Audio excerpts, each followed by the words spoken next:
Evelyn Vance opened her eyes and knew instantly that something had changed. The change wasn't in her hospital room, a suite outfitted with the kind of luxury she herself had approved for the VIP wing of her clinic empire. It was in the air she breathed, heavy yet fleeting, like the haze over a hidden marsh. It was in the muffled, cautious movements of the staff, who now acted faster, quieter, and with a strange, suppressed sympathy. But most of all, it was in the way Chief of Staff Dr. Marcus Hayes spoke to Paul Garrett just outside her door. Evelyn's own medical knowledge, acquired through running her hospital empire, told her there was no hope left. That was the change. The facade of medical possibility had finally fallen. Welcome to Betty's Stories. I share new life stories here every day, and I'd really appreciate it if you hit subscribe and liked my video. Now let's jump back into my story. I'm sure you'll love it if you keep listening till the end. She closed her eyelids to a narrow slit, an old business negotiation trick she'd used for decades when she wanted to hear what was being said while others believed her distracted or oblivious. The sedatives they claimed to administer numbed her body, but not her mind, which now functioned with the diamond-like clarity of something about to shatter. "Paul Garrett," Dr. Hayes said, his voice sounding tired and guarded. He was an excellent doctor, but he usually saw Evelyn not as a patient, but as his owner. Now he sounded human, almost broken. "I have to be honest. Evelyn's condition is critical. The liver failure is progressing despite everything we've tried. Her organs are failing one by one. We're doing everything possible. Maximum 3 days, maybe less. I am so sorry." Silence, a silence that roared in Evelyn's ears. It was the silence of a death sentence, signed by the biology of her own body, but delivered by another hand. Evelyn felt her heart still beating. 3 days. It meant the doctors were finally admitting what she'd been feeling since last week. Her body was failing. 49 years old, a massive empire of private hospitals, commercial properties in downtown Atlanta, bank accounts, assets, a life built through iron discipline, sleepless nights, and the hard lessons of a failed first life. And now, 3 days. She thought of the past 20 years. The first marriage ended. There were no children, just the business. She built, she expanded, she acquired. Everything she owned, she had earned herself, long before she married Paul. Her fortune was her shield, her armor. But at 46, she had suddenly realized the house was empty and the evening seemed endless. Paul Garrett had stepped into that void. A good-looking man, 10 years her junior, attentive, charming. He worked as an administrator at one of her hospitals. When he first asked her out to dinner, Evelyn felt like a young girl. He had reignited the light in her. She had needed that warmth so desperately that she hadn't wanted to see the cold shadows in his eyes. The door opened. Evelyn didn't stir. Paul walked in. She caught the scent of his expensive cologne, the one she'd given him for his birthday, a scent that now smelled sickeningly sweet. He sat on the edge of the bed and took her hand. His fingers were warm and well manicured.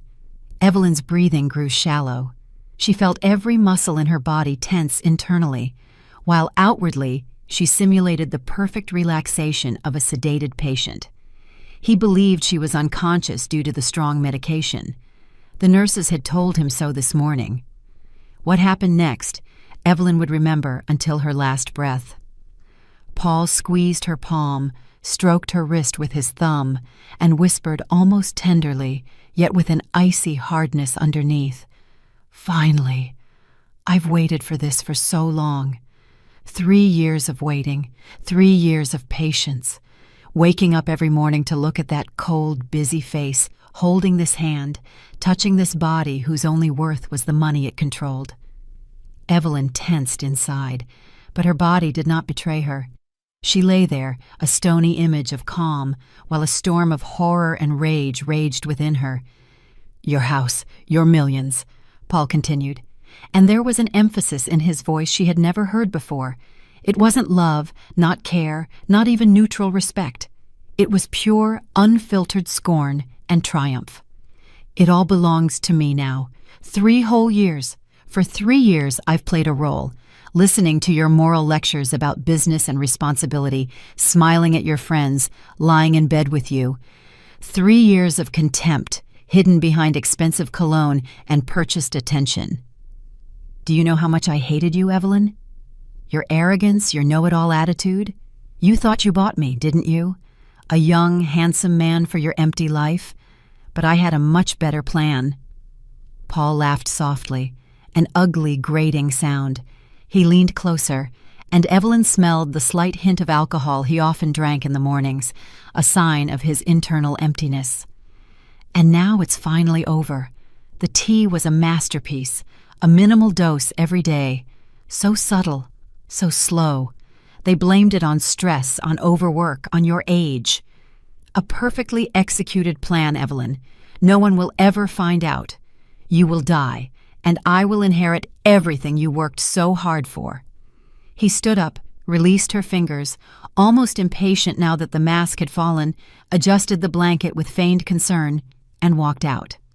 Evelyn heard him talk to someone, probably the nurse, in the hallway, telling her to take good care of his wife, that he would be back soon. His voice sounded compassionate and distraught. The perfect performance until the last second. When the door closed, Evelyn opened her eyes.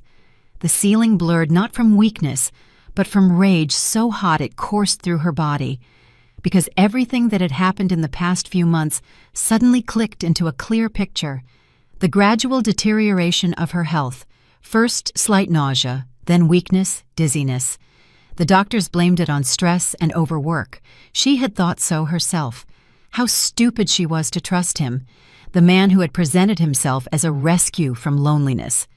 But 3 weeks ago, when the next episode happened right in her office, they brought her to the clinic. Her blood counts showed strange abnormalities. Evelyn, who mistrusted even her own doctors, secretly sent a blood sample to an outside lab in a different city, Charlotte. The result came 5 days ago, when she was already lying here.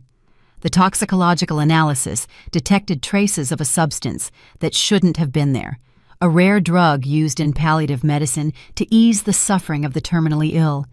In small doses, it causes drowsiness.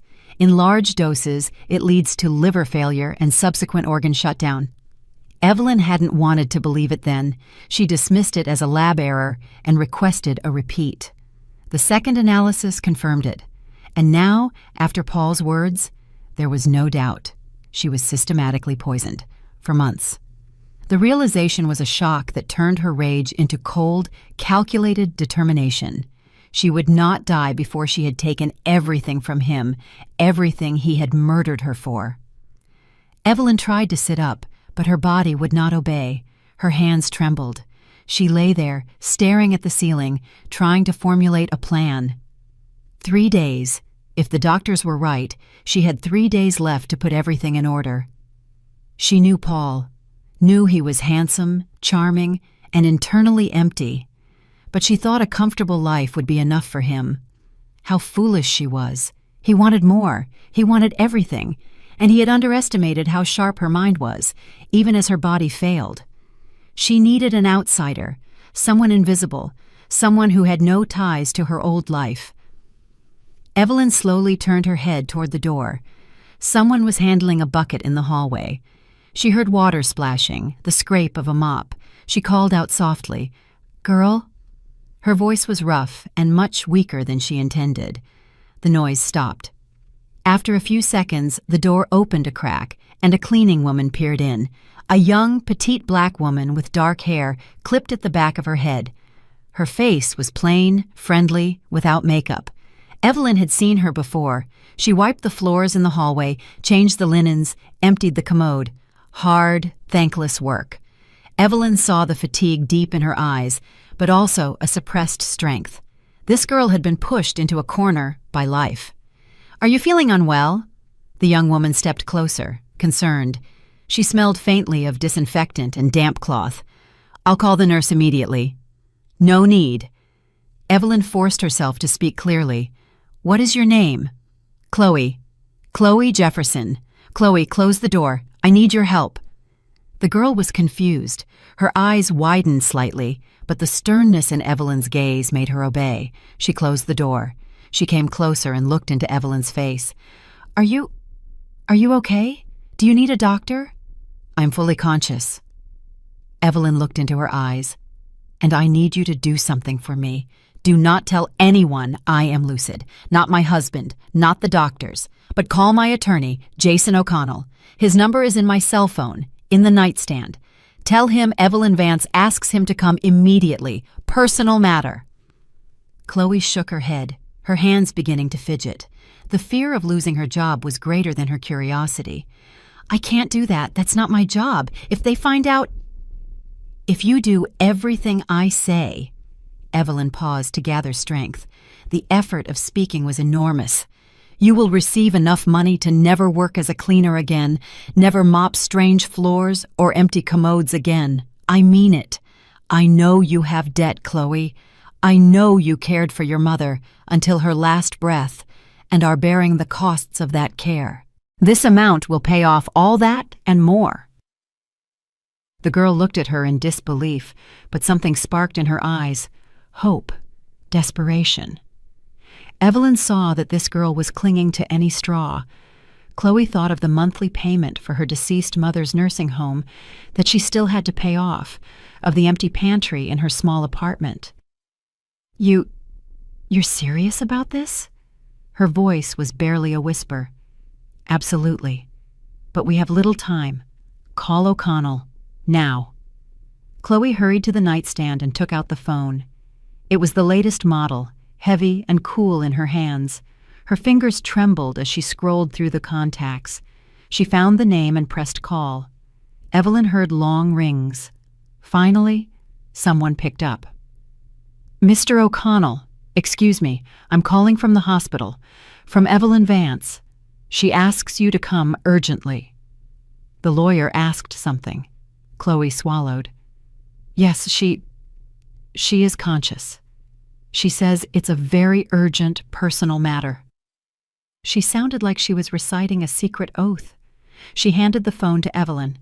Evelyn took it, barely holding on. "Jason, it's me," she said. Her voice was steady now. Her rage gave her the strength. "I need to draw up a new will today. Come immediately and bring a public notary with you, and not a word to anyone. I am being murdered, Jason. This is my last chance to secure my revenge." O'Connell was silent for a second on the other end.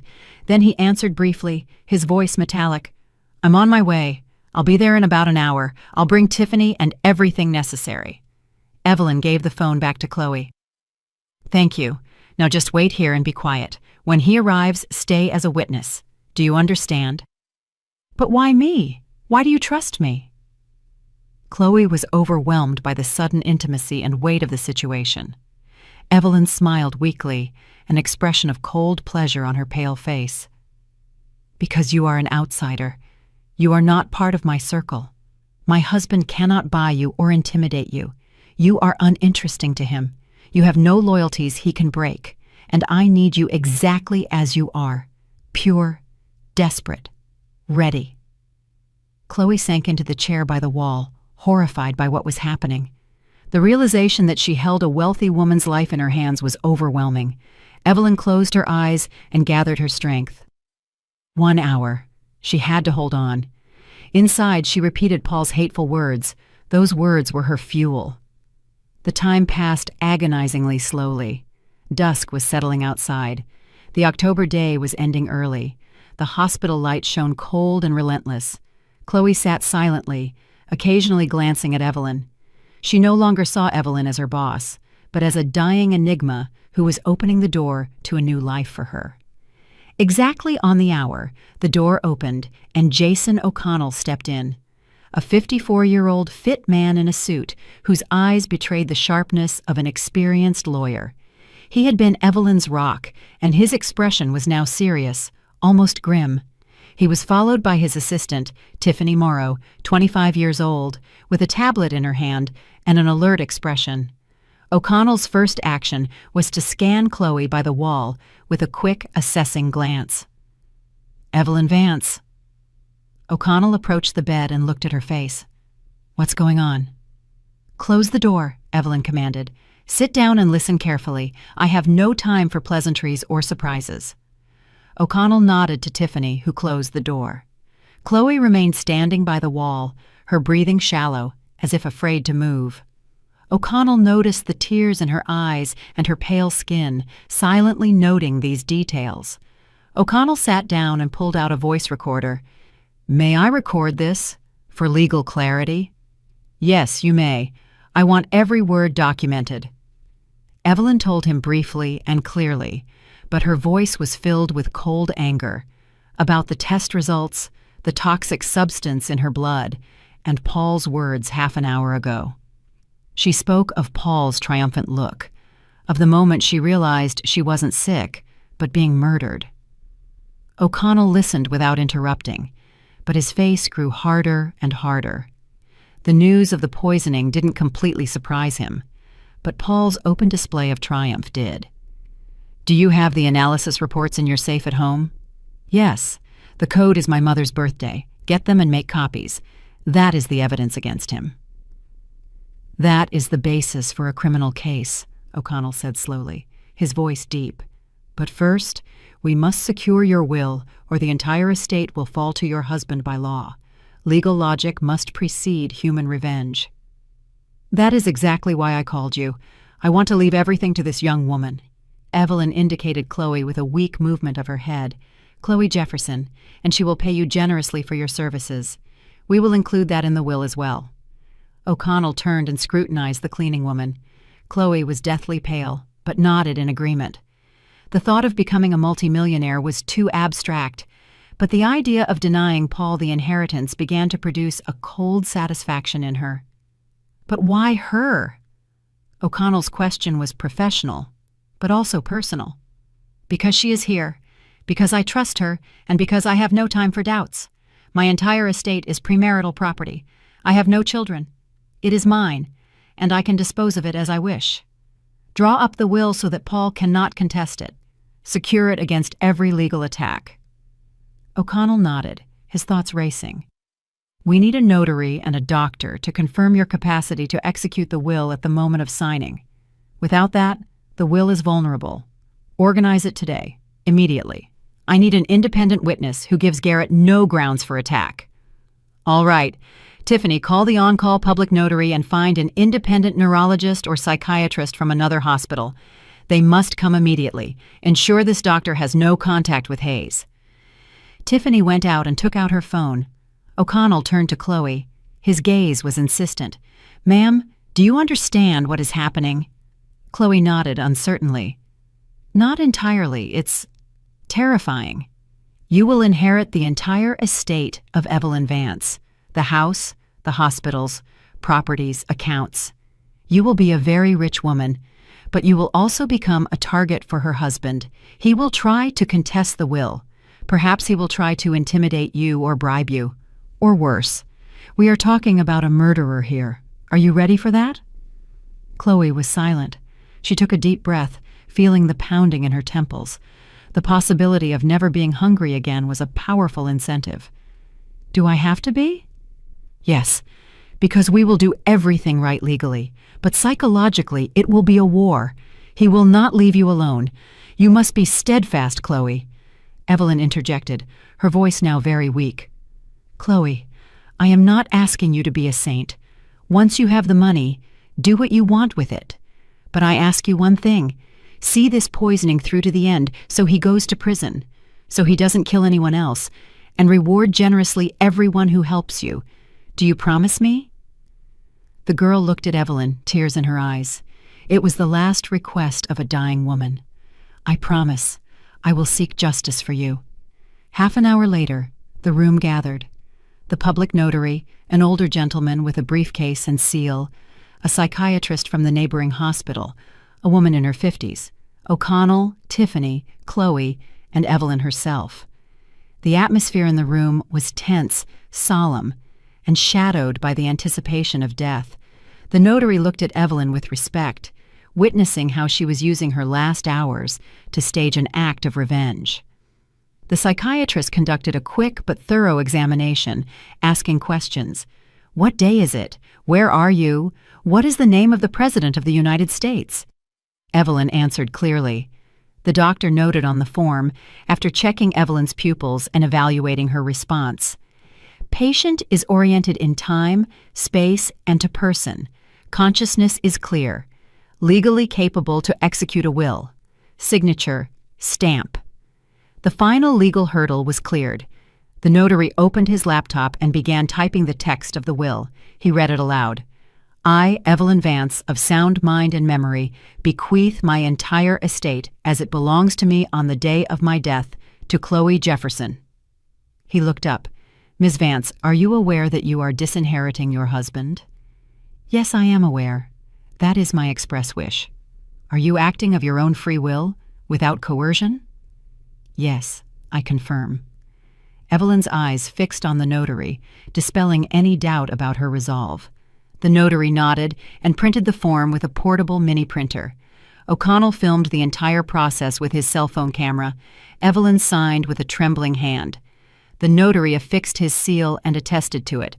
The witnesses were Tiffany and a nurse from a nearby department whom O'Connell had brought in at the last minute to prevent any challenge. When everything was over, the notary placed the document in an envelope. I will deposit it in the notary's office. Tomorrow morning, I will make certified copies. Everything is legal. There is no longer any legal point of attack. Evelyn nodded. Her strength was rapidly failing now. O'Connell leaned forward. Ms. Vance, I will take care of the toxicology. I will request all analyses and engage the district attorney's office. Paul will be held accountable. Thank you, she whispered. The word was a breath of air, but it carried the weight of a mission accomplished. Everyone left. Only Chloe remained. She stood by the bed, not knowing what to say. Her mouth was dry. Go home, Evelyn said tiredly. We'll see each other tomorrow, maybe. And remember what you promised. Chloe nodded and went out. Evelyn remained alone. She stared into the darkness outside the window and thought, 3 days, maybe less. But she had done it. She had robbed Paul of the thing he killed her for. That was the only thing that mattered now. She felt no pain, only a deep, cold calm. The revenge had given her more peace of mind than all her wealth. She died during the night, quietly, without torment. The nurses found her in the morning. When Paul learned of it, he burst into a loud, demonstrative display of tears in the hallway. The clinic staff, whom he had treated with arrogance for 3 years, comforted him. He thanked them, pressing his handkerchief, and triumphant sparks danced in his eyes. He thought he had won. The morning began with a phone call. Paul Garrett sat in Evelyn's office, which he now considered his own, flipping through documents, property deeds, bank statements, lease agreements. All this wealth now belonged to him. 3 years of waiting, 3 years of playing the loving husband. The result was now before him. He had already opened Evelyn's safe last night after the supposed triumph, found the analysis reports, but dismissed them as nonsense. He had thoroughly checked Evelyn's premarital asset status. Flawless. No community property. He was the sole heir. He leaned back in the leather armchair and stretched. The smell of Evelyn's perfume, still lingering in the air, no longer bothered him. It was the scent of his victory. Outside was a clear October day. The leaves on the trees shone yellow and orange. Beautiful. Paul smiled. Life was settling into place. His phone vibrated. Victoria Shaw, his mistress, the pharmacist he had bribed, who had procured the rare drug for him. She was cold, pragmatic, and the only person who shared his contempt for Evelyn. He answered, "Yes, my dear. How is it going?" His mistress's voice sounded cautious. "Great. She died last night. Quietly, without witnesses. The doctor said liver failure. No questions. Everything is safe." "Absolutely. I calculated everything. The dose was minimal, spread over months. The drug breaks down quickly. There are hardly any traces left. Even if someone checks, they won't find anything. I'm a genius, Victoria.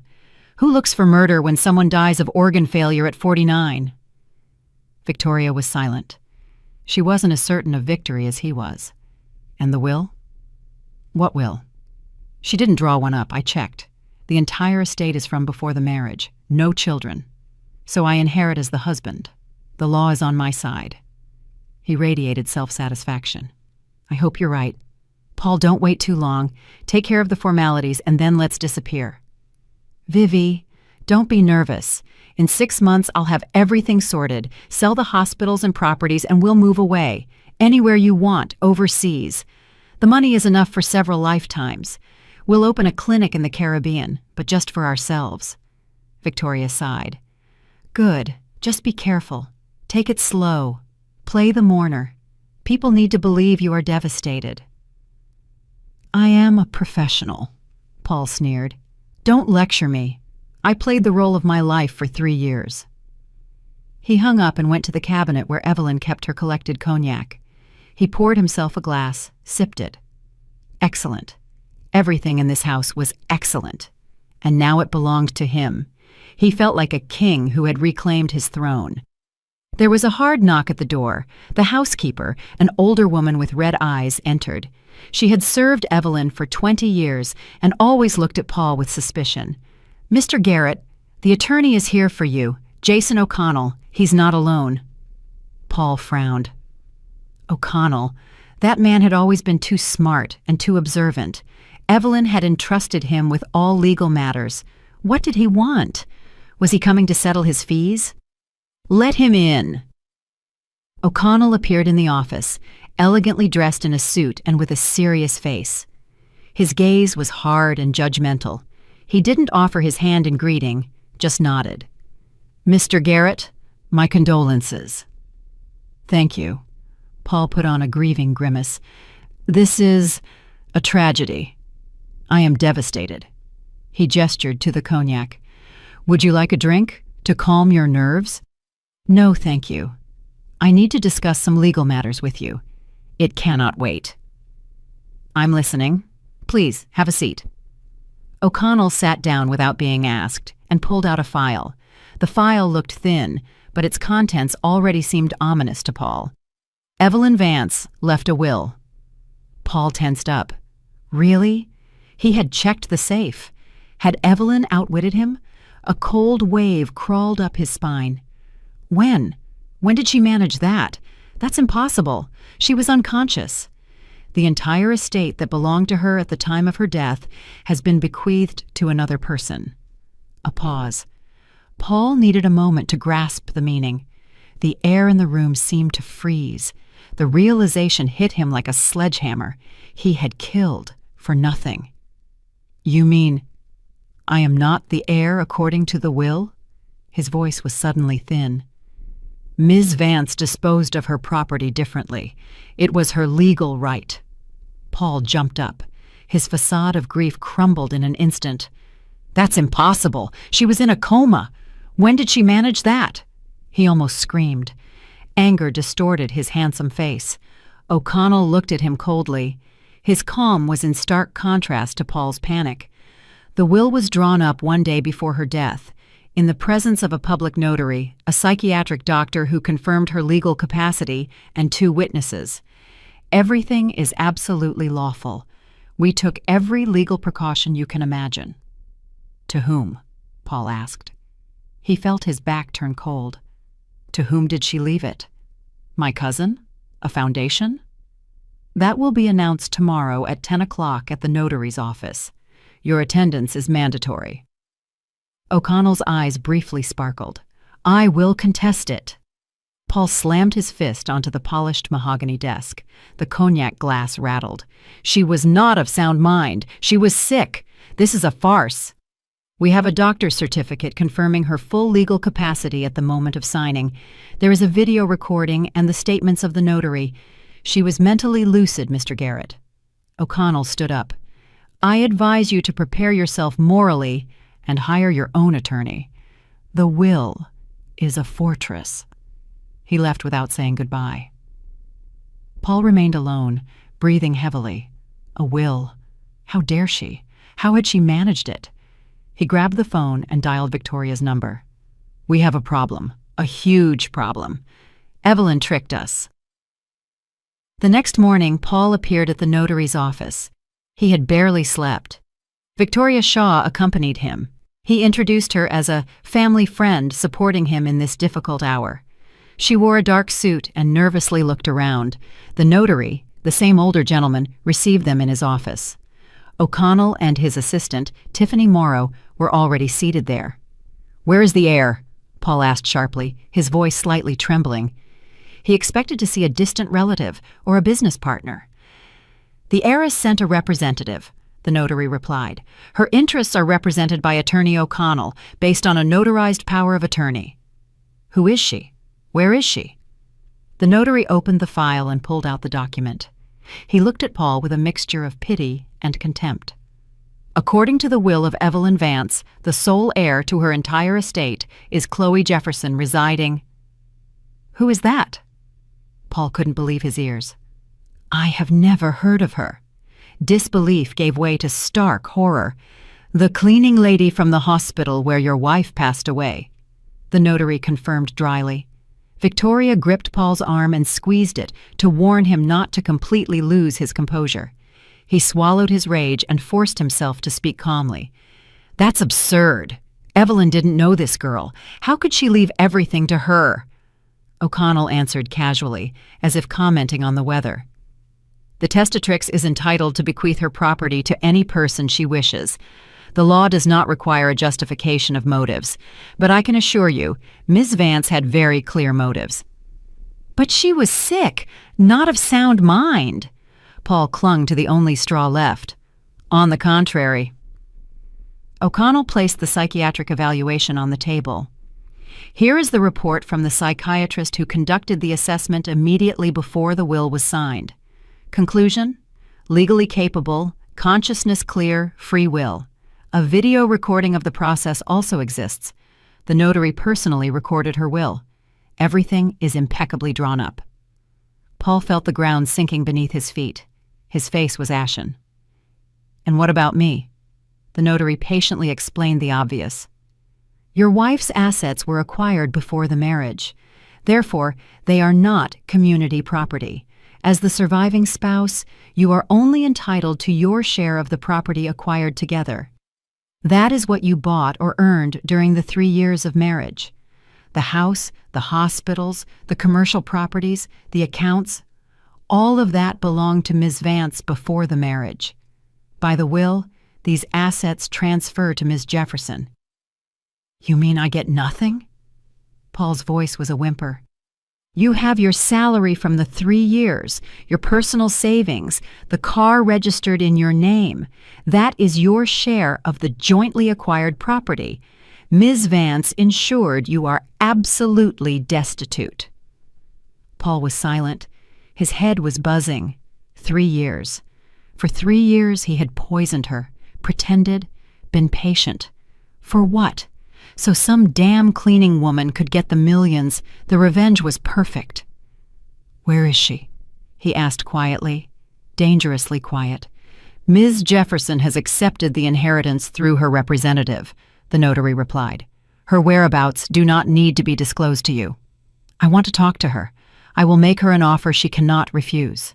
"That is impossible," O'Connell interjected. "My client does not wish any contact with you. You are considered the murderer of your wife and a threat to Ms. Jefferson." "I will contest the will. I will sue." "That is your right. But I warn you, we have every reason to believe the contest will be unsuccessful. The will is legally flawless. The testatrix's intent is clearly expressed. The medical documents confirm legal capacity. There is no basis to invalidate the will. You are only wasting your own money on lawyers." Paul stood up, swaying. Victoria supported him. They left the notary's office in silence. On the street, Paul stopped and turned to Victoria. His eyes burned with untamed hatred. "Everything has collapsed," he whispered. "Not everything." Victoria looked at him sharply. She wasn't ready to give up her own part in the betrayal. "We find this girl, force her to reject it, intimidate, bribe, whatever. The main thing is to act quickly. O'Connell has hidden her somewhere. We will find her. I have contacts, people who know how to search. Give me a couple of days. We will take back what is ours." Paul nodded. Hatred simmered in his chest. Evelyn had outsmarted him. Even in death, her revenge had succeeded. But he wouldn't give up. Not after everything he had invested. His only drive now was the destruction of Chloe. Meanwhile, a meeting was taking place in O'Connell's office. Jason O'Connell sat across from Tiffany Morrow and the private investigator, Detective Roy Singleton, a former police officer, a sturdy man of 42 with streaks of gray in his hair. Singleton had a reputation for being relentless and discreet.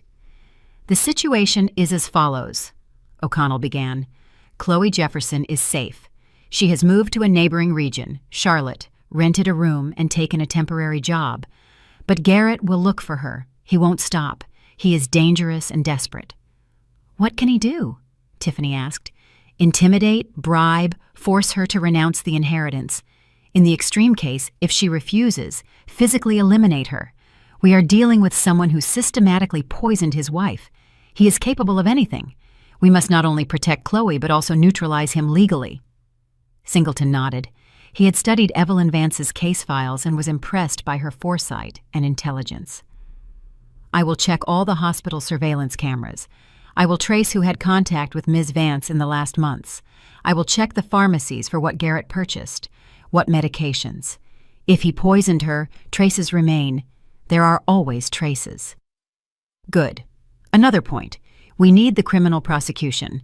Without it, Garrett remains free and will continue to hunt Chloe. I have already prepared the complaint for the district attorney. I am enclosing the toxicological reports that Evelyn Vance commissioned. They clearly show the substance in the blood that she was not medically prescribed." Tiffany inquired, "And what if the report doesn't confirm the poisoning?" "It will confirm it. Evelyn was meticulous. She sent samples to 2 independent labs. The results are identical. Furthermore, she documented the deterioration of her condition by date, keeping a diary of symptoms. All of these are circumstantial but weighty evidence. She documented her own murder case." "Who are we giving the case to?" "District Attorney David Chen. He is a professional. He doesn't take bribes. If anyone will bring it to trial, it's him. He loves cases based on calculation." Singleton stood up. "I'll start working. I'll deliver the first results tomorrow. I'll focus on the pharmacies and the camera footage first." He left. O'Connell turned to Tiffany. "Contact Chloe. Tell her everything is going according to plan. She should stay calm, not show herself. If anything happens, she should call me immediately. I want her to feel safe but not become negligent." "Understood. And one more thing. Request all documents from Ms. Vance. Contracts, deeds, statements. I want to be sure that every asset is legally protected. Garrett will try to find loopholes. We close them in advance. Evelyn's will must be untouchable." Tiffany nodded and went out. O'Connell remained alone. He opened the safe, took out a copy of the will, and read it again. Everything was right. Every word, every comma. Evelyn Vance was a smart woman. Even in death, she had thought of every detail. He remembered their last conversation in the hospital room, how calmly she looked at him, without fear. "Jason, I know I'm dying, but I want him to get nothing. Not a single cent. He must understand that he killed me for nothing. His triumph must become his greatest defeat." "Ms. Vance, are you sure you want to give everything to Ms. Jefferson? You barely know her." "I know her. That's enough. She is honest. She works for a pittance, rents a room, pays off the loan for her deceased mother's treatment. You can't buy people like that. You can entrust revenge to people like that." "Revenge?" "Yes. I want Paul to go to prison, to be convicted of my murder. And Chloe is a witness. She saw him enter the room. She heard what I said afterward. She will help the investigation. She promised me. She will be my hand to execute justice." O'Connell had nodded then, and now he was fulfilling the promise he had made to a dying client. He locked the will back in the safe and picked up the phone. He dialed District Attorney Chen's number. "Mr. Chen, O'Connell, I have material for you. Possible premeditated murder by systematic poisoning. I am sending you the documents. The case is complicated but promising. The evidence is unusually strong." Chen was silent on the other end. "Send it. I'll look it over. Thank you. I'll await the documents." O'Connell hung up. Now all that remained was waiting. Waiting for the wheels of justice to begin grinding, slowly but inevitably. Meanwhile, Chloe Jefferson sat in her small rental room in Charlotte on an old sofa looking out the window. A fine autumn rain was drizzling outside. The drops ran down the glass and merged into winding rivulets. She still couldn't believe it. Everything seemed like a dream. 2 days ago, she was mopping floors in a hospital hallway, earning a small wage, counting pennies until the next payday. And today, her lawyer O'Connell had informed her that she was the heir to a massive fortune. Chloe was not happy. She was afraid. The enormous sum felt not like a gift, but like an undeserved burden, a magnet for evil. She knew Evelyn's husband wouldn't leave her alone. He would come. He would search. And what then? Her phone vibrated. Tiffany Morrow. "Ms. Jefferson, how are you doing?" "Pretty good. I'm at home. It's quiet here." "Excellent. Don't go out unnecessarily. Garrett has already begun searching. We are monitoring his activities. He doesn't know where you are yet, but be careful. Stay in the shadows." "All right, I understand." "One more thing. Soon the district attorney will want to call you for a statement about what you saw in the hospital, what Ms. Vance said. Be ready. Your testimony is crucial." "I'm ready. I promised her. I'm not afraid of testifying, just of him." "Very good. Hang in there." Chloe hung up. She remembered Evelyn Vance's face, pale, drawn, but with a clear, firm gaze. She remembered her last words. "See this poisoning through to the end, so he goes to prison." She would see it through, whatever happened, because Evelyn had given her a chance, the chance for a different life, and Chloe wouldn't disappoint her. The revenge wasn't hers, but the justice she owed Evelyn was her new purpose in life. Dusk was breaking outside. Somewhere in another city, Paul Garrett was gathering information, making plans, preparing to strike. And here, in the quiet room, the girl who was nobody yesterday was preparing for her defense. The game had begun, and the stakes were too high to lose. District Attorney David Chen sat in his office at the Homicide Division headquarters, studying the documents submitted by Attorney O'Connell. The folder was thick. Medical reports, toxicological analyses from 2 independent labs, excerpts from the medical history, the personal diary of the deceased Evelyn Vance, in which she recorded the symptoms by date. Chen was an experienced investigator with a reputation for being meticulous and incorruptible. He didn't like sensational cases, but when he took one on, he saw it through. Now he was reading the toxicology report for the 3rd time. Everything added up. Traces of a drug used in palliative medicine to alleviate the suffering of the terminally ill were found in Ms. Vance's blood. In high doses, it is fatal. The substance was rare, strictly prescription only. Ms. Vance did not have an oncological illness. Where did it come from? Chen picked up the phone and called O'Connell. "Mr. O'Connell, I received the documents. One question. Were there any reasons for Ms. Vance to take this medication?" "None." Her treating physician confirmed he had not prescribed anything of the sort. Furthermore, Evelyn Vance herself became suspicious and secretly submitted samples to an external lab. The results will shock you, but they are credible. "I see. Who had access to her food and medication?" "Primarily the husband, Paul Garrett. They lived together. He prepared her tea, brought her pills. The housekeeper came 3 times a week, but has been under observation for 20 years. Absolutely trustworthy. The other contacts were episodic. The husband's motive is the inheritance. Ms. Vance owned a chain of hospitals, commercial properties, and large accounts, all acquired before the marriage. She had no children. Had she died without a will, Garrett would have inherited everything as the sole legal heir. But she left a will. Yes. One day before her death, in favor of an external person, the cleaning lady Chloe Jefferson. Garrett was left destitute. That was Evelyn's final move. Interesting. So he had motive, means, and opportunity. The classic triad. This is a clear case, albeit a cynical one. Exactly. Furthermore, there is a witness. Chloe Jefferson heard Ms. Vance tell me about her suspicion. She is ready to testify. She is now in a safe location. Garrett is actively looking for her, trying to intimidate her, to force her to renounce the inheritance. I fear for her life. Chen frowned. Good. I'm opening an investigation into suspicion of homicide under the first-degree murder statute. I will order the exhumation and a new forensic medical examination. If the poisoning is confirmed, Garrett will face a high sentence. Thank you, Mr. Chen. I knew you were the right person for this case. You're welcome. I'm just doing my job.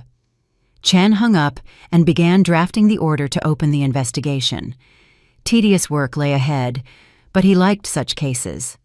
When everything fits together into a clear picture, when the perpetrator believes they have escaped retribution and then realizes the net is closing in. 2 days later, the district attorney received court approval for the exhumation of Evelyn Vance's body. The procedure took place privately. Samples were sent for examination to a leading forensic center in Quantico, Virginia.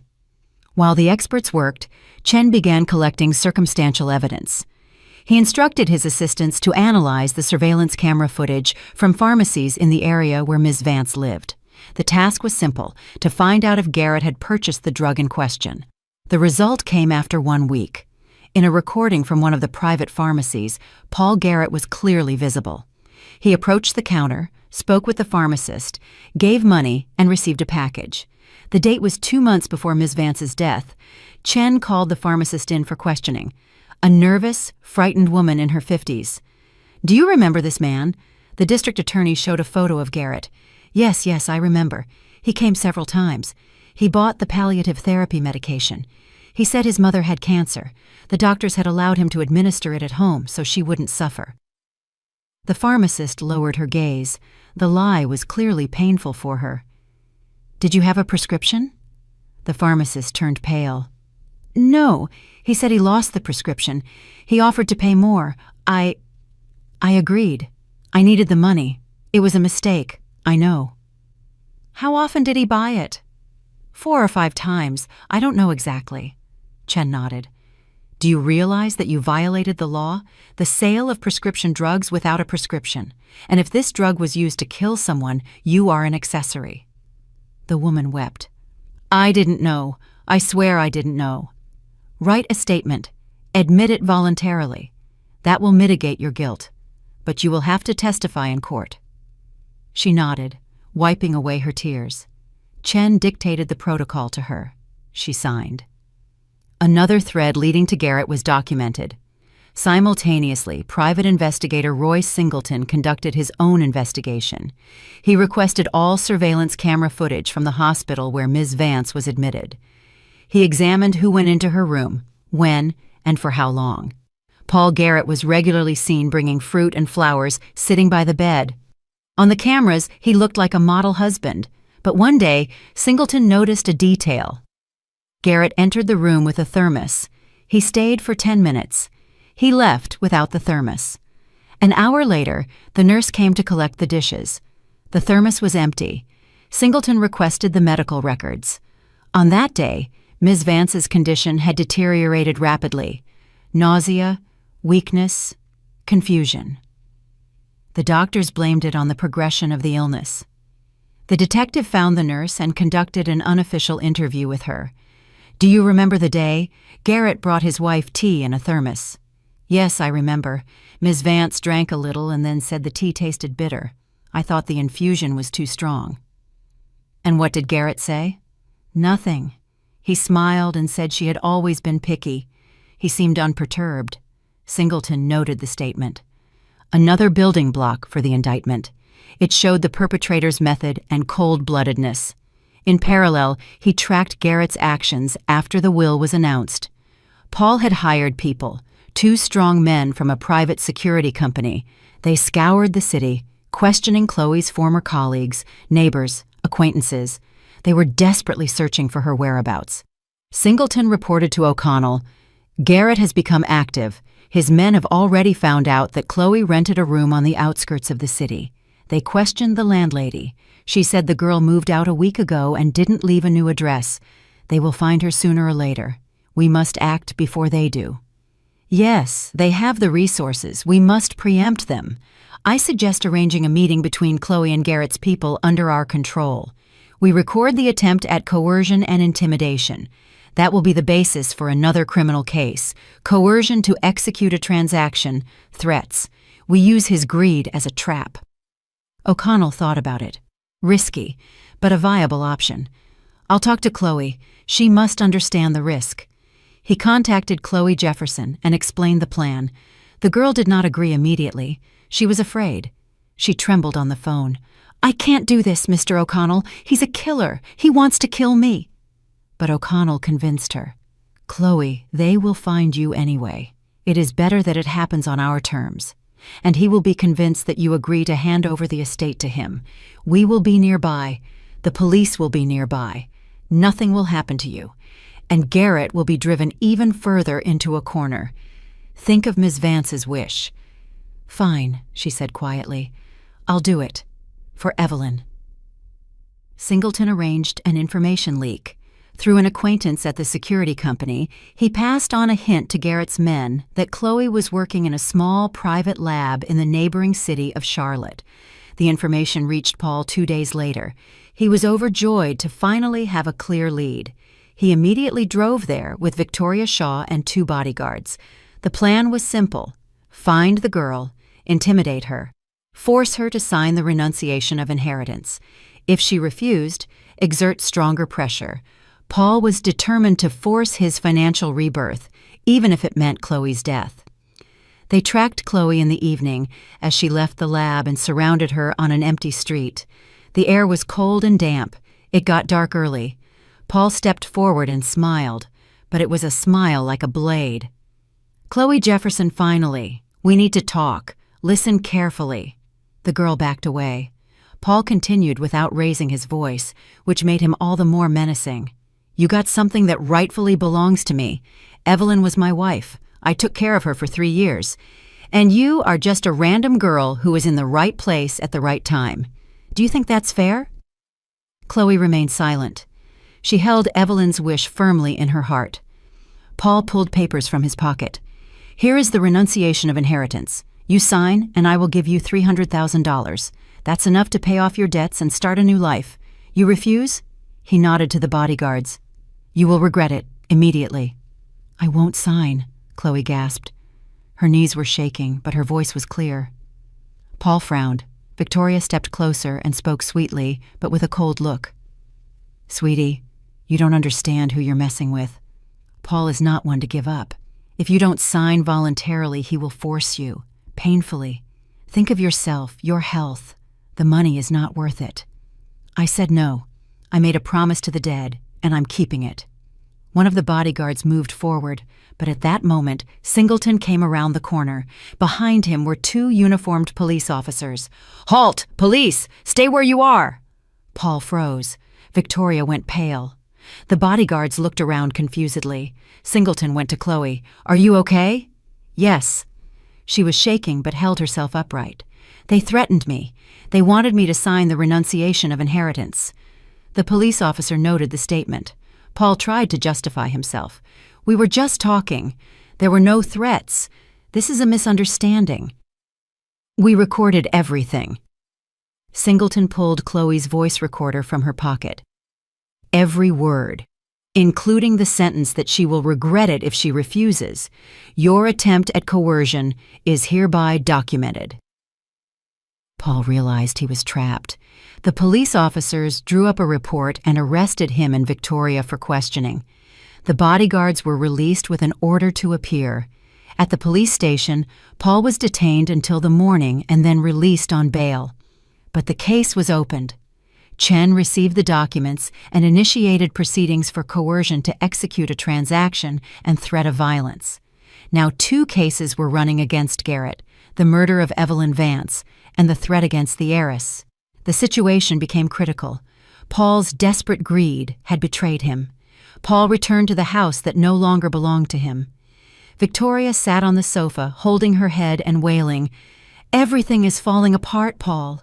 They are closing in on us. That was a trap, and we walked right into it. "Shut up!" he snarled.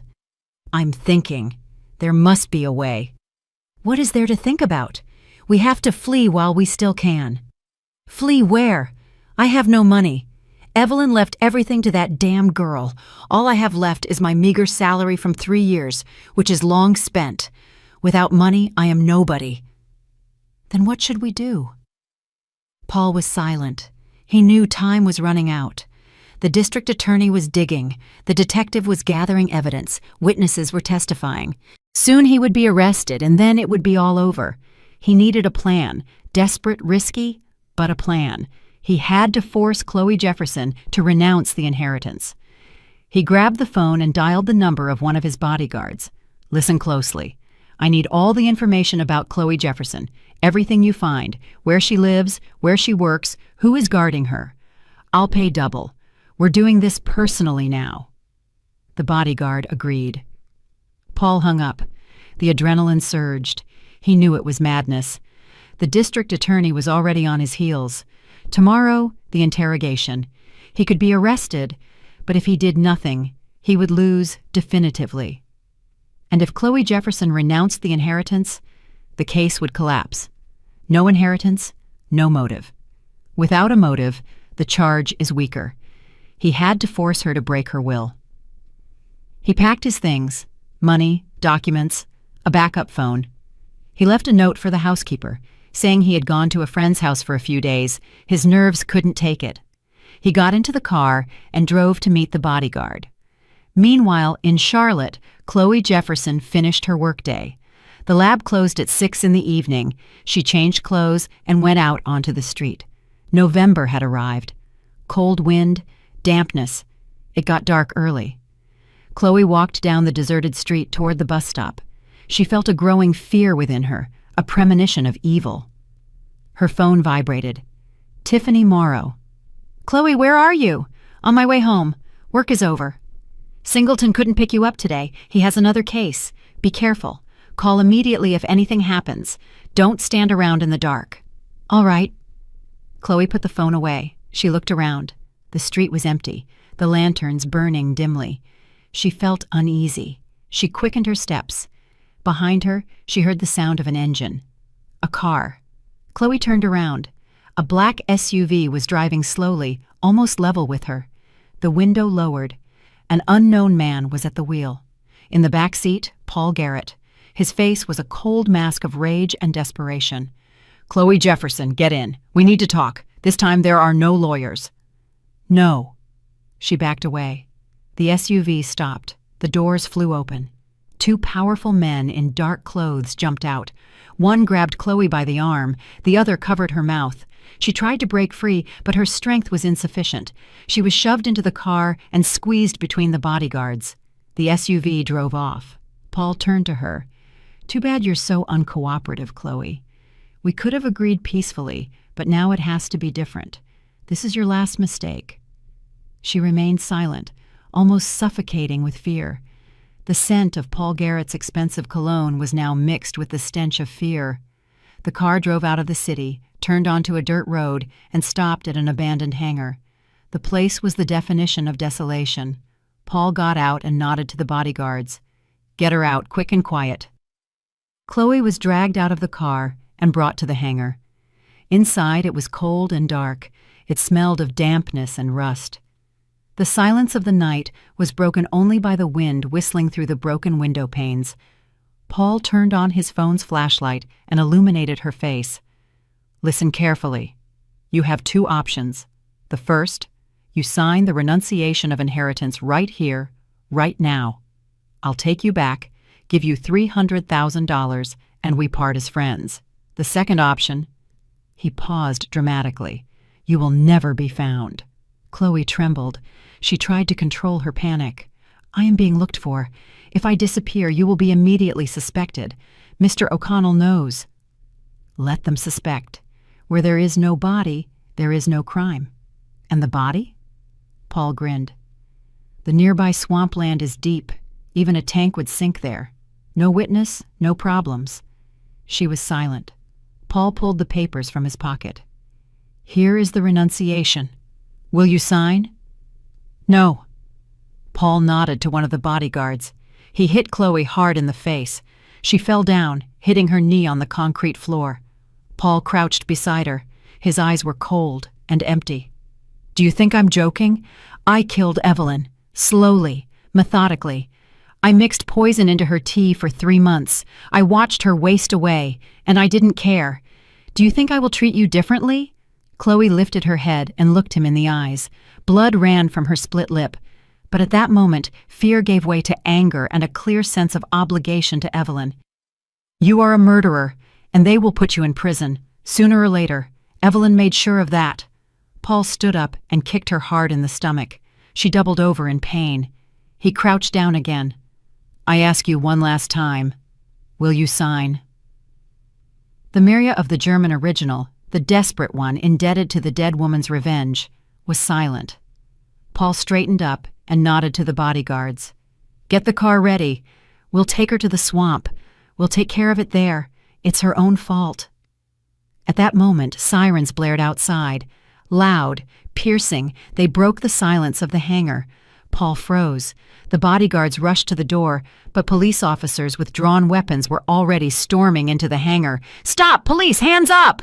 Paul tried to flee, but was immediately overpowered and handcuffed. The bodyguards were also arrested. Singleton came in next, went to Chloe, and helped her stand up. His face was concerned. "Are you okay? Are you alive?" "Yes," she croaked. The pain was real, but the relief was overwhelming. "Well done. Hold on. An ambulance is on the way. You made him reveal himself." Paul was led out of the hangar and put into the police car. He looked at Chloe with pure hatred. She stood there, leaning on Singleton, and felt for the first time in a long time. Everything will be all right. Justice had triumphed. Singleton explained to her later in the hospital, after the doctors had tended to her wounds. "We were monitoring Garrett's phone. When he left the city, we knew he was planning something. We contacted the local police and coordinated the measures. We got there in time." "Thank you." Chloe held an ice pack to her split lip. "If you hadn't been there, don't think about it. The most important thing is that you are alive. And Garrett is going behind bars for a long time now. Attempted murder, kidnapping, threats, plus the main case, the murder of Ms. Vance. He faces 20 years. Chloe nodded. The pain gradually subsided. She closed her eyes and remembered Evelyn Vance's face, the promise she had made her. She had kept it. The next day, District Attorney Chen questioned Paul Garrett. He sat in the detention cell, unshaven with an extinguished look. He no longer looked like the charming young man of the past, but like a broken, greedy fool. "Paul Garrett, you are charged with the premeditated murder of your wife, Evelyn Vance, by systematic poisoning, as well as the kidnapping and attempted murder of Chloe Jefferson. Do you admit your guilt?" "No." Paul stared sullenly at the table. "We have the expert report confirming the poisoning. We have witnesses who saw you buy the medication at the pharmacy without a prescription. We have surveillance footage from the hospital showing you bringing your wife tea in a thermos, after which she worsened. And we have a recording of your conversation with Ms. Jefferson in which you state directly, 'I killed Evelyn, slowly, methodically. I mixed poison into her tea for 3 months. Do you want me to play the recording?'" Paul was silent. Chen turned on the voice recorder. Paul's voice sounded clear, arrogant, and triumphant, although the words now betrayed him. "I killed Evelyn, slowly, methodically. I mixed poison into her tea for 3 months. I watched her waste away, and I didn't care." Chen turned off the recording. "That is your voice. Paul Garrett, you have convicted yourself." Paul did not answer. Chen continued, "We also have the statement from Ms. Jefferson, whom you kidnapped, beat, and threatened with death if she did not renounce the inheritance. Injuries were found on her body. Your bodyguards have already testified and confirmed that they acted on your command. Paul Garrett, you have maneuvered yourself into a corner. The only thing that can help you is a full confession." Paul lifted his head. "I want a lawyer." You're right. The interrogation is concluded. Chen left the cell and called O'Connell. Mr. O'Connell, Garrett has been arrested. The court ordered pretrial detention. Flight is ruled out, as is pressure on witnesses. We can proceed to the next step. Excellent. I am preparing the documents for the civil case. Garrett continues to contest the will, but his position is even weaker now. The court will see. A man charged with the murder of his wife is trying to obtain her property. That looks cynical. Agreed. What are his chances of winning the civil case? 0. The will is flawlessly drawn up. Medical report on legal capacity, video recording, statements of the notary, everything is there. The court will clearly dismiss his claim. Evelyn's revenge is legally airtight. Then only the criminal case remains. I will continue the evidence gathering. I will soon submit the case to the district attorney's office for indictment. Keep me informed. Chen ended the call. The work was proceeding according to plan. Meanwhile, Chloe Jefferson sat in an apartment O'Connell had rented for her, a safe location, guarded around the clock. She looked out the window at the November sky and thought about how her life had changed. A month ago, she was nobody. She mopped floors, earned a meager wage, lived in a rental room, and now she was the heir to a massive fortune, a key witness in a criminal case, a woman who was supposed to be murdered. She was not happy about the money. Not yet, because she knew this price was the price of Evelyn Vance's life. And that price obligated her. The millions felt cold and heavy, like an oversized inheritance she could not yet carry. Her phone rang. O'Connell. Ms. Jefferson, how are you? Good. The bruises are healing. I don't feel pain anymore, just the memory. Good. I have news. Garrett is in custody. The investigation is collecting the final evidence. The case will soon go to trial. In parallel, the civil case regarding the will is ongoing. There will be a decision in 1 month. And what should I do? Wait. Testify when asked, and prepare yourself to be the rightful owner of Ms. Vance's entire estate after the verdict. You must learn to carry this responsibility. Chloe was silent. Mr. O'Connell, what if I don't want it? What if I don't want all this? The money, the houses, the hospitals. I am afraid. I don't know how to handle it. It exceeds my imagination. O'Connell sighed. He understood her internal struggle. Chloe, Evelyn didn't choose you by chance. She saw something in you that others didn't. Honesty, perhaps, or simply goodness. She wanted you to have a chance. Don't reject it. Take the money, build your life. But remember, you promised her to see this through to the end, and you will keep your promise. This fortune is your tool for a better life, not your shackles. I remember. I will do it. That's good. Hang in there. It will be over soon. Chloe hung up and looked at the photo of Evelyn Vance that O'Connell had given her. A middle-aged woman with a smart face and a firm gaze. She had lived a hard life, built a business, lost love, and was then betrayed and murdered. Chloe said softly into the void, I will see this through. I promise. I will complete your victory over Paul. In prison, Paul Garrett lay on his cot, staring at the ceiling. Life had collapsed. Everything he had built in 3 years fell apart in 1 month. Evelyn had defeated him, even after her death. He remembered her last days, how she lay in the hospital room, pale, weak, how he whispered to her, assuming she was unconscious, how he rejoiced.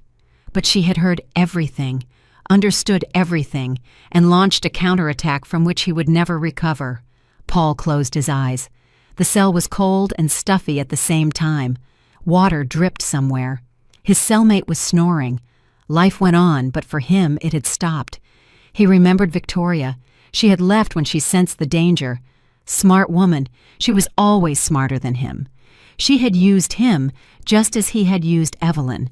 The realization that he had only been a tool in the hands of both women was humiliating. Paul turned to the wall. Tomorrow, another interrogation, then the court, then the sentence. 20 years, maybe more. He would never experience freedom again. 20 years at his age, that was a death sentence. He smiled bitterly. Evelyn knew what she was doing. She had spared his life but taken everything he had lived for. That was worse than death. She had taken his soul by denying him his greed. Footsteps were heard outside. The guards were bringing someone new in. The door of the next cell slammed shut. Paul didn't move. He didn't care. Evelyn had won, and that victory was absolute. 6 months passed. Spring came unexpectedly quickly. The city was filled with the scent of fresh greenery. Chloe Jefferson stood by the window of her new apartment, looking down at the wide street. The apartment was spacious, bright, with high ceilings. Her apartment, bought with Evelyn's money. Much had changed in these months. The investigation was concluded. The case of Paul Garrett was handed over to the court. In parallel, the civil case regarding the will was finished. The court had declared Evelyn Vance's will lawful and justified and dismissed Garrett's challenge. Chloe was officially the heir to the entire fortune. The house, the 3 private hospitals, the 2 shopping centers, the office spaces, and the bank accounts. The sum was enormous, about $40 million. Chloe hired executives for the hospitals and commissioned realtors to sell some of the properties. She didn't want to keep everything. It was too much. She sold the shopping centers and one of the office buildings. She kept the house and one of the hospitals that was functioning well and bringing in stable revenue. She invested the money from the sale in secure assets. She donated a part to a foundation for cancer patient support. She used another part to pay off all her debts, those of her mother and distant relatives. She paid O'Connell and his team a generous fee, more than they had asked for. Singleton, too. She gave District Attorney Chen an expensive watch.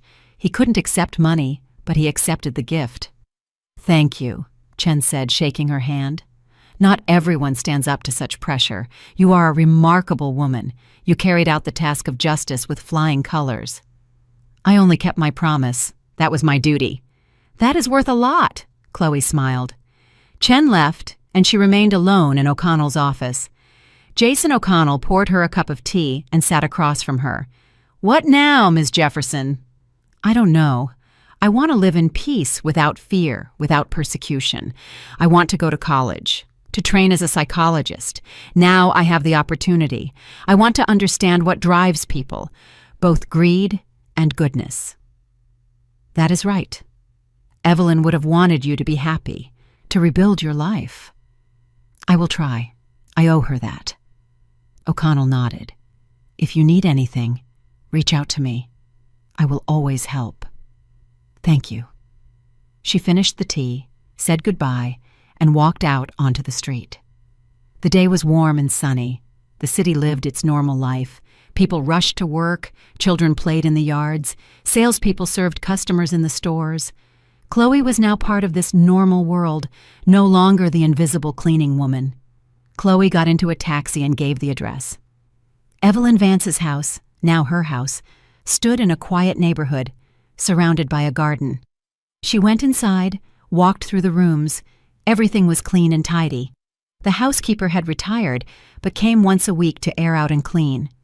Chloe went upstairs to Evelyn's bedroom. The room was spacious and bright. A photo stood on the nightstand. Evelyn in her younger years, beautiful, self-assured. Chloe took the house keys from her pocket and placed them next to the photo on the nightstand. She said softly, "Ms. Vance, I did everything you asked of me. Paul is convicted. He got 22 years. He won't poison anyone anymore, won't deceive anyone anymore. Thank you for your trust, for the chance. I will try to be worthy of what you left me. This inheritance is my second chance." She stood there silently, then left the room, went downstairs to the living room, sat in the armchair by the fireplace, and closed her eyes. It was over. Paul was behind bars. Victoria, too. The inheritance was settled, the debts paid. Life was beginning anew. Chloe remembered the day in the hospital room when Evelyn had called her. She remembered her words. "If you do everything I say, you will never work as a cleaner again." At the time, it seemed like the delusion of a sick person. Now, it was reality. She opened her eyes and looked at the fireplace. Life had given her a chance. Evelyn had given her a chance, and she would not waste it. She would use this money to do good and fulfill herself. She kept the house, but rarely lived there. Most of the time, she was in the apartment downtown.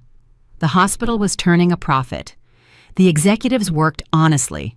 Chloe monitored the finances, but did not interfere with the operational management. She knew she still had a lot to learn. Chloe often thought of Paul. Had she forgiven him? No, but she also felt no hatred, only indifference.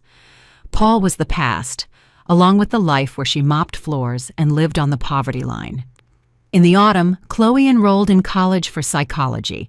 She wanted to study the depths of human nature to understand how mistrust and greed could arise in a man like Paul. And at the same time, she returned to Evelyn's house.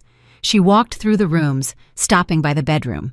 She entered, sat on the edge of the bed, and looked at the photo. "Miss Vance, a year has passed. I made it. I learned to live with this inheritance, didn't waste it, didn't go crazy with money. Paul is incarcerated, serving his sentence. Victoria, too. Everything as you wanted. Thank you for your trust, for the chance. Your revenge was my rebirth." She stood up, left the room, and closed the door quietly and carefully. Life went on. Without revenge, without hatred, just life. And that was the best thing Chloe could do. Live with dignity and honesty in memory of the woman who had given her everything. Evelyn Vance had won, not through violence or malice, but through intelligence, calculation, and the belief in the existence of justice. Paul had paid for every dose of poison, for every lie, for every second he watched his wife die. And Chloe had been given a chance, and she used that chance right. I'm really glad you're here and that I could share my story with you. If you liked it, show me by liking the video and subscribing to my channel. Let's see how many of us there are. Write in the comments which city you're watching from and what time it is. I'm so curious to know where all you wonderful people are tuning in from. If you want to support me a little extra, you can also send a small donation. I share new life stories for you every single day.